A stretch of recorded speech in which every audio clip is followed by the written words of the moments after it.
What would be useful here for a low-level adventure? We've already got the extra initiative.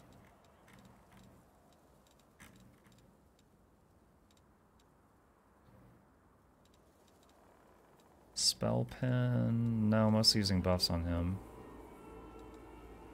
More hit points. Certainly not bad.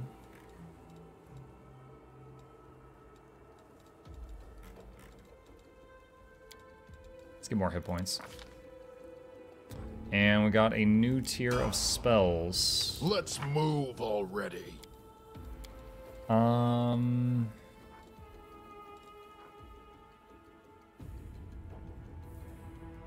1 minute a level. These last 3 minutes right now.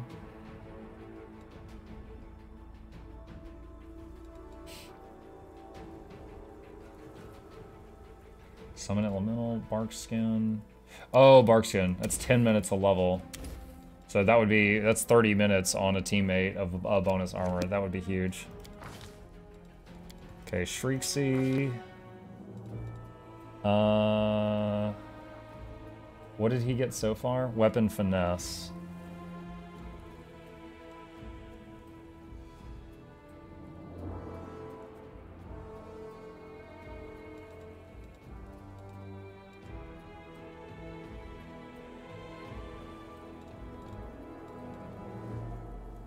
Let's get improved initiative on him too. Noxie. Leveling up the Oracle. Couple random skills. Selective channeling. This is nice if you have an undead party member, but... Hold on. Can't you get extra channel more than once? You can. You know what? I think I'm going to take this again. Every time you take this feat, it's 2 more channels per day. This is a low-level adventure. Channeling is top tier. I think I'm going to get that again. Let's see. Choose. Enhanced cures. Whenever you cast a cure, the max number of hit points healed is based on Oracle level, not the limit based on the spell. For example, an 11th level Oracle of Life will heal with this revelation, may cast Cure Light Wounds to heal 1d8 plus 11 instead of 1d8 plus 5. Lifelink, as a standard action, you may create a bond between yourself and another creature. Each round at the start of your turn, if the bonded creature is wounded for 5 or more health, it heals for 5 and you take 5 damage. You may have 1 bond active per Oracle level. This bond continues until the bonded creature dies, you die, or the target ends it as a free action. That could be good, because if you've got a single target heal, but you don't have multi-target heals, you could funnel all the wounds to one person and then heal it.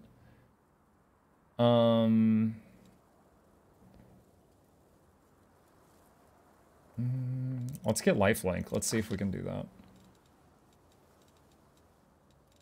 Ray of Sickening. Fire Belly, Command, Cause Fear, Bane. Bane's not bad. I don't know how much use I'm gonna get out of it, but Bane's not bad. Okay. Flute! Level up Barbarian. She crazy. And... let's see, back to back. Let's see, while you are flanked and adjacent to an ally with this feat, you receive +2 to AC against attacks from opponents flanking you.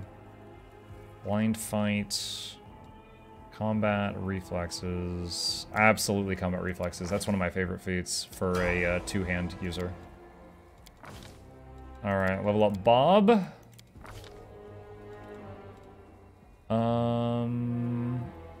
Armor Proficiency, Medium Barding? I don't even know if we're gonna find any Barding. Let's get him Die Hard. Hi, Melish.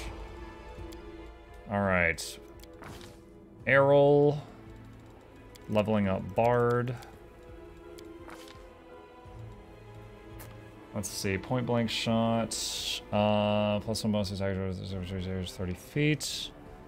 Arcane Strike, Armor Proficiency, Blind Fight, Combat Casting. Extra performances is certainly decent. Let's do point blank shot. He's mainly shooting the bow in between spells. Hypnotism. 2d4 to see how many creatures it dies you affect.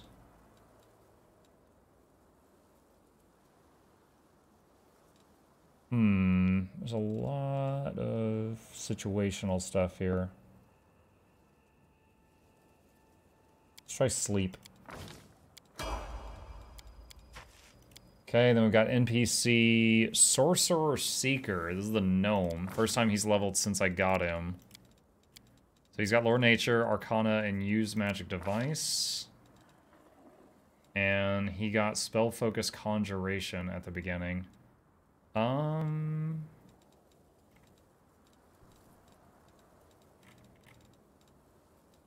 Let's get him initiative. That's always a safe one. Let's see, Burning Hands, Corrosive Touch, Enlarge Ear Scream. Hurricane Bow. Significantly increase the weight and density of arrows or bolts fired from bow or crossbow the instant before they strike their target. Yeah, that is a good one. Mage Armor. Let's get a Mage Armor. That's an hour a level. Can he use that right now? No doubt about it.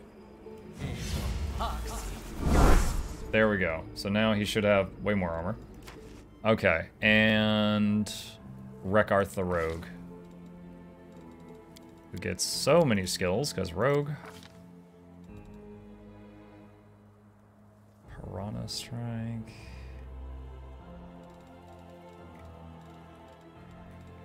We get him dual wielding. We already got him precise shot. Oh. Wait, precise shot. Should I have him using ranged? This is an NPC. I didn't make this character.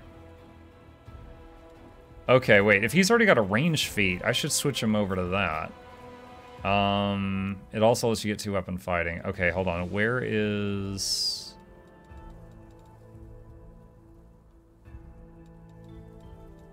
Rapid shot... What am I looking for? Point blank?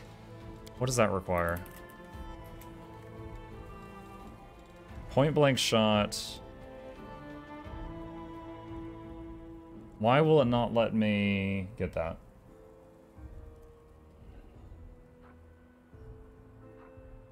He already has it. He does? I see precise shot. Weapon finesse. Trap finding. I don't see it.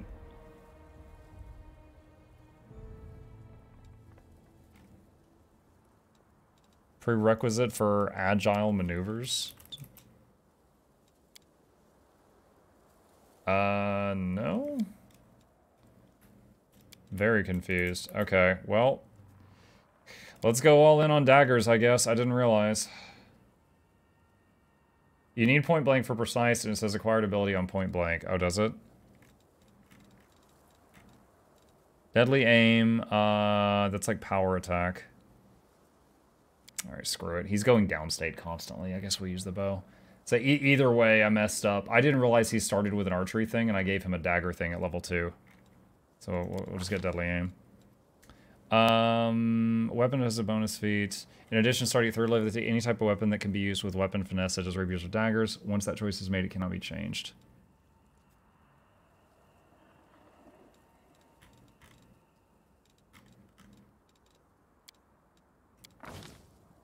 Okay. Alright, and then let's check his weapons. Let's do sort by type. Let's see, we've got a heavy crossbow. We can put the dagger here. It's 4 to 13. What if I use a longbow? It's 4 to 11. Okay, heavy crossbow it is. Alright. Quick save, because that took a while. And let's see, we've also got this group of bandits over here.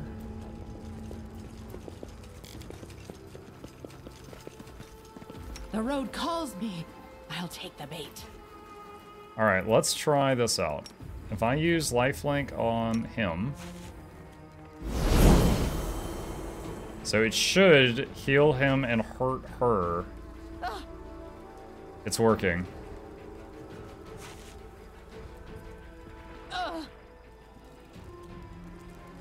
And then he can end the link. Let's shake a leg. And then she can move it to someone else.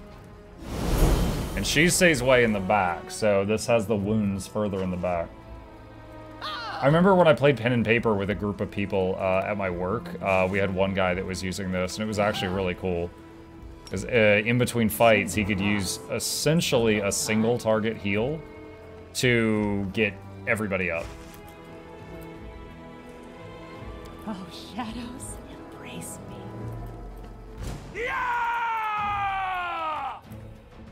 Burn, slice, behead. Okay, went for the Conjurer first on purpose. Uh-oh. Smear them. Alright, everyone go for him except Shrieksy, get on the Archer. I wonder what lies. Oxy down! May have let her get herself too low with her abilities. But she's alive. She just got knocked out for a second. A ring, a masterwork great axe, and hide armor. What about the other two?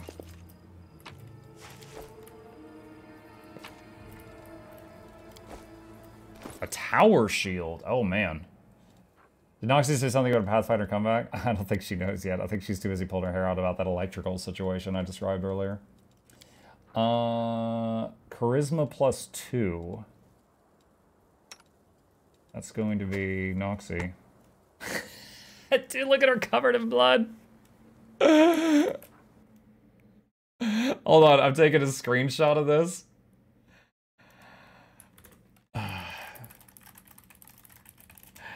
There, I just sent her a picture of that with the blood all over her. Oh my gosh. Tower Shield Specialist is actually one of my favorite go-to tanks, but we're using Bob as the tank in this one. Ring of Sharp Strike. Whenever the wearer of this ring shoots an enemy engaged in melee combat and hits, the enemy suffers -1 penalty on attacks for 1 round. Well, that's gonna go on our guy with Precise Shot. Let's see, and then we got Great Axe. Don't think we've got anyone for that. Alright. Okay, so we got all that stuff. Head on. And then there was a side quest over here. Now, we just did a side quest and got us a level up, so I want to go check on this one. I think she mentioned on Twitter. Yeah. Yeah, basically, yeah. They've got like really weak fuses or something in their house, and they're trying to get it fixed, but it's going to cost a bunch of money, and they have to wait a long time. And for now, like, if she's working, everyone else has to, like, turn the lights off or something. Like the grid or whatever is, like, really weak. This grave has already been dug up. Oh, that's right, there's 3 graves I can dig up, too. Alright, so this was the place... oh my god. Hi. We don't have any songs left, either. Oh, this guy's got a few heals, though. I wonder what lies behind. I did not realize that Errol had a couple of Cure Light wounds. Quick, else we miss all the fun. Okay, loot the bandits. I'm moving wounds to Noxie. Is there anything else here? I thought we had an NPC that wanted to come in here. Maybe I had to click something else outside to make that happen.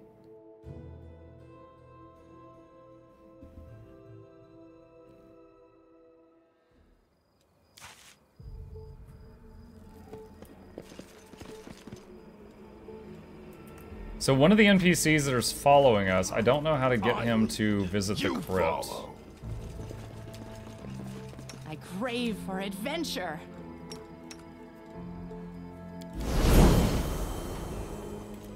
Okay, 2 lifelinks active now. All I see is blackness. Nothing over there. What is... Oh, over here there was like the giant gelatinous cube boss, and I managed to get around it. We didn't kill it, so I can't just run back through there getting loot that I missed, because I'll get murdered. We'll get straight murked. It's not the same, but this style of healing reminds me just of one of the few memories I have of Guild Wars 1. There was a low-level dungeon I did, and there was a monk, which is for those of you who never played Guild Wars 1, they've got some good healing options. And it's like your mana regen, like let's say you'd have 5 right arrows. And you could do a spell that was like a concentration spell, and it might take away one of those right arrows, which slowed your mana regen, but it just constantly did a thing until you canceled it. It was just like an effect that you concentrated on. And this guy joined our party, and all his points were in like regeneration magic. Not like just I cast, big heal, but just constant small healing. And he essentially used every single one of his mana regeneration pips to put a regen on each member of the party. And as long as we didn't get hit like a truck, we were just constantly inching back toward full all the time. And he could cast no other spells because he was like he had locked out his entire mana bar to do that. And it was one of the smoothest runs I ever did. Like 15 years later, that was the best monk I ever played with, and he hit 5 buttons in the whole instance. He had 5 buttons, and then he walked behind us and auto-attacked. That's it. And it was one of the smoothest runs I ever did. Because we didn't have to worry about his reaction time or anything like that.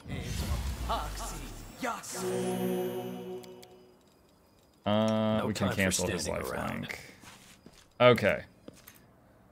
Quick save. Let's see, Langrad's the one that wants to go to the crypt. I found a crypt with a stone rose on it. Come, it's time to fulfill your vow. I know, don't trouble yourself, really. Honestly, all these monsters, the shambling corpses, I appreciate your concern, but really, it's the best we forget about this. Diplomacy 11. Didn't you swear? Come, there won't be another chance. Right, he clenches his fist. The Rose of the Borderland wasn't scared, so I shouldn't be either. I made a promise, so I will come. Is it just going to time skip me there? Oh, yeah. Oh, wow, we're in... Okay. No walking at all.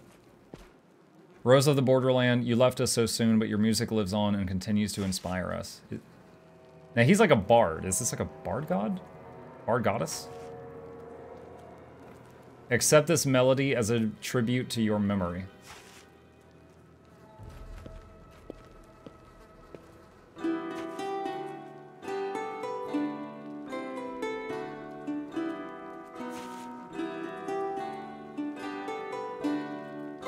Not bad.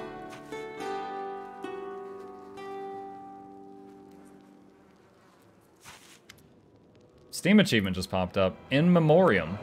You brought music to a dead's abode. Thank you for helping me fulfill my vow. I guess it was a little reckless, but it meant a lot to me. Reckless? It was downright moronic. I don't know why we agreed to this.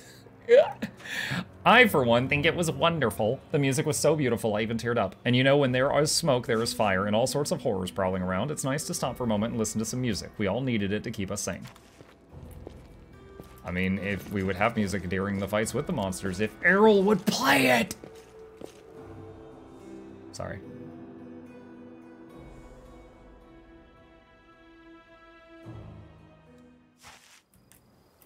Quick save.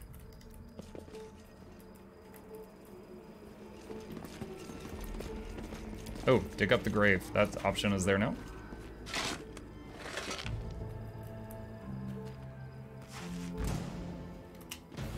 Get him, Bob! Citrine necklace and golden earring. Well, that's money. Mug, do you know what the egg said to the boiling water? I don't know, Aimer. What did the egg say to the boiling water?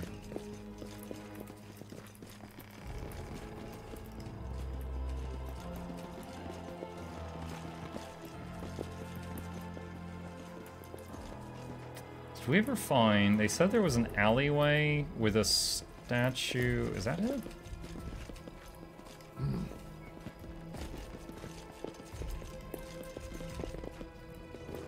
I'm looking for the other grave they said we could visit. Sadi, I can't get hard. I got laid this morning. Move out! This is funnier than I thought it was going to be.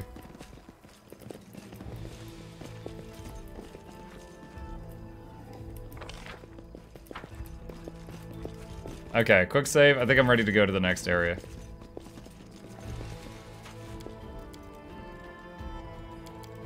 Head on! By escaping the desecrated graveyard, the group has drawn one step closer to the end of their journey. and they have left the wandering dead behind. But the city, I couldn't read the rest of that. Alright, so now there's demon portals opening. And the city really went through a lot while the main character was doing their thing, didn't it?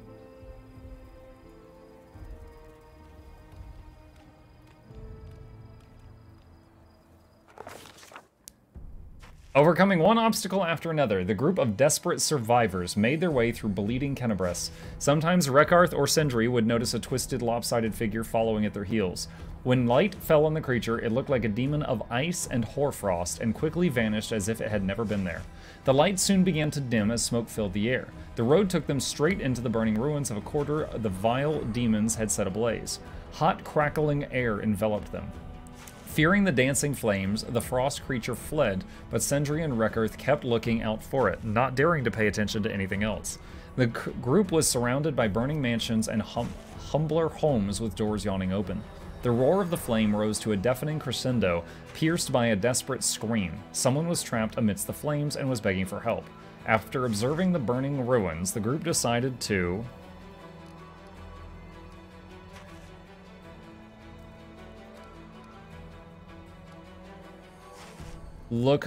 search the abandoned houses for anything that might help. The looting...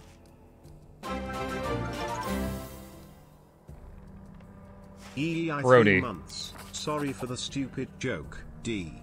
The gravedigger shrugged and disappeared into the smoke. He soon returned with a bag full of tools and a massive pickaxe on his shoulder. According to him, he just went into his own home because his conscience would not let him steal from his neighbors. I robbed my house. Amer, thank you for the resub, buddy. Welcome back. Appreciate it. After observing the burning ruins, the group decided to look for a way to shield themselves from the fire. This task called for the appropriate tools, which fortunately the survivors now had. The survivors emptied their packs and found supplies that would help them in this endeavor. Langrat looked at the survivors' belongings, gulped, and honestly admitted he was feeling too nervous. It would probably be a poor idea to entrust him with this task. Enai. The healer made a sour face but took a jar of ointment out of her bag, carefully spread it all over her hands and face, and passed it to her companions. She informed them that the grease would protect their skin from the heat. Enai's anguish at using up her entire meager supply of the precious remedy went unmentioned. After observing the burning ruins, the group decided to help the poor souls trapped in the inferno. The rescue was mounted... I can't have the same person go again. Bemir's insanely strong. The big man had bravely traversed the flames, but soon came back looking despondent. He told his companions that by the time he had gotten to the door barricaded by a collapsed rooftop beam, there was nobody knocking anymore. It was obvious the discovery had devastated the simple-minded miller. After observing the burning ruins, the group decided to advance through the flames. Thanks to the precautions they had taken, the group managed to traverse the ruins without succumbing to the agonizing heat and choking smoke.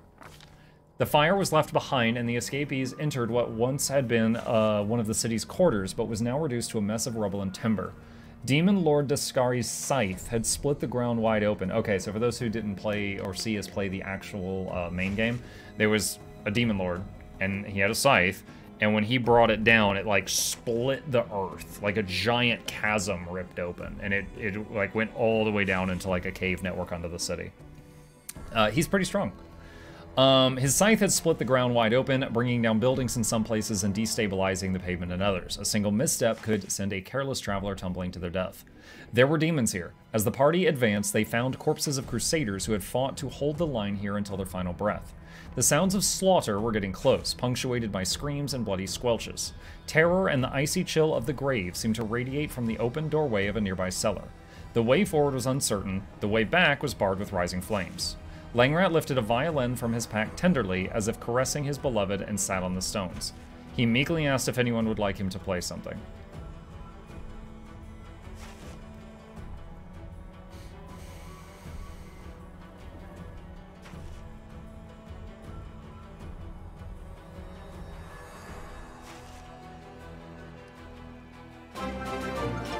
Accept his offer. Music flowed from under Langrat's bow. It was an ode to the rose of the borderland. The profound melody rang with sadness for the dead world. It lamented the friends who were gone, but it also spoke of hope and resilience, courage in the face of danger, and a stubborn passion for life. While he played, the survivors seemed to stand a little straighter, and their eyes lit with defiance. This was not the end. Not just yet. Enai sat down on a ruined wall and had to have a short rest and shot a venomous look at her companions. Dead men walking, that's who we are, she blurted out, and there was something chilling in her words, something sincere, incontrovertible. Nobody dared to object. Her words were echoed in every survivor's heart. The survivors decided to... Crick77, thank you for the Prime sub, buddy. Welcome.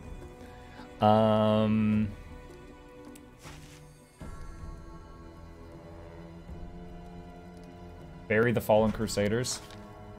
The burial required tools. The escapees turned out their packs and gathered their belongings into a pile, hoping they had something that would help to give the crusaders a proper burial. The burial... I mean, it's just burying stuff. I don't... Bemir. The miller obviously knew little about religion or funeral rites, but he took the task seriously. After placing the bodies side by side, the big man piled stone after stone on top of them, saying, "Bear the weight, this should keep the ghouls away." Bemir spotted a copper vessel among the survivors' meager belongings. Not only did it happen to be full of oil, the tiny letters engraved on its surface spelled out a prayer to Iomade. The miller bent over the grave and read it word for word, immensely pleased with his discovery, for he was not a pious man and could not remember a single blessing. The survivors decided it wasn't Brody the Grave Robber. Oh, yeah, I might have gotten his name mixed up with the other guy. Send a scout. Brody gave a satisfied chuckle and hefted the pickaxe he had brought all the way from home. Casting a magnanimous look at his companions, he volunteered his services. Yeah, sure. Having armed himself with a pickaxe, he disappeared into the ruins. Where debris barred his way, he cleared a path through it. Methodical and stubborn, he made steady progress through the treacherous wreckage, paying no heed to exhaustion or the aches in his battered hands. The survivors decided to...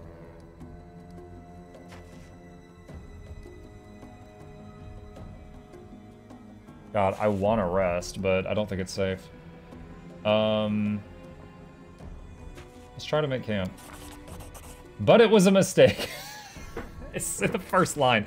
As soon as the group made camp in the ruins they thought to be so safe and secure, a loud rumbling was heard and the whole building began to collapse in on itself. A yawning chasm opened under their feet, eager to devour the careless travelers. Succeeded at athletics.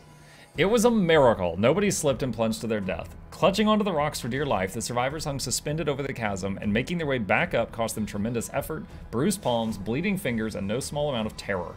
When they got out, the survivors collapsed on the ground. Death had not claimed them this time. Move on. Having discovered the safe route, the survivors moved through the ruins with confidence, avoiding treacherous stones underfoot and unsound walls looming overhead. These precautions helped them avoid many of the quarter's perils. At last, the perilous quarter, where every step had threatened the escapees with death, was left behind. There were human voices ahead, quiet and wary, which meant they did not belong to the vile cultists. Had their difficult journey at last come to an end? The cut up hands and the battered bruises and stuff, plus we haven't rested. I wouldn't be surprised if we've got less hit points than we did earlier. Crix, thank you again for the sub, buddy. I appreciate that. Mukluk, Douglas, Bethel to be Reginald Esquire the 4th, Mr. Joseph S. the 3rd, welcomes you back to the lab. Hope you enjoy our stay entertainments on the way. Crank at the speakers, don't touch the beakers, giveaways every week. Please take a seat, but you'll only need the edge. Rekarth, welcome to the Rich Quarter. Not too long ago, the guards here would have given riffraff like you and me the boot. With a grim chuckle, Rekarth looks at the destruction around you. Now they've got bigger problems. We can stroll down the boulevards, do some window shopping, have some coffee, pretend we're the cream of the crop. We should be getting very close to the town hall now. I absolutely must deliver my report. My hospital, it's right around the corner. Don't dawdle, go and see if everyone's in one piece. Hey, Bamir leans over in confidence and says in a low voice, I've heard there's Inquisitor's posts around here somewhere. I don't really want to meet them. It's not like I'm guilty of anything, it's just, they're scary people. They start interrogating you, one thing leads to another, and all of a sudden they're stringing you up over a bonfire. If they show up, could you hide me from them, please? I'd be much obliged. What can we expect from this quarter? It used to be very pretty in here and fun too. Ladies with their gallant escorts, all kinds of shops, music, la da da da da da da da da. I mean, not so much anymore. Yep, they're playing a different sort of music here now. Can't you hear it? The screams, the racket, the ringing. We're heading right into the thick of the street fighting. If we're lucky, we'll meet friends. If we're not, we'll be between a rock and a hard place. How do we get out of here? Normally, I could find my way through here blindfolded, but now? We'll have to improvise. The key is to keep our eyes peeled, stay away from demons, and avoid getting mixed up in fights if we can help it. The district is chock full of walls and watchtowers and such. I've always wanted to see what's inside them, and I swear on my broken glasses and monocle, I'm going to get someday and replace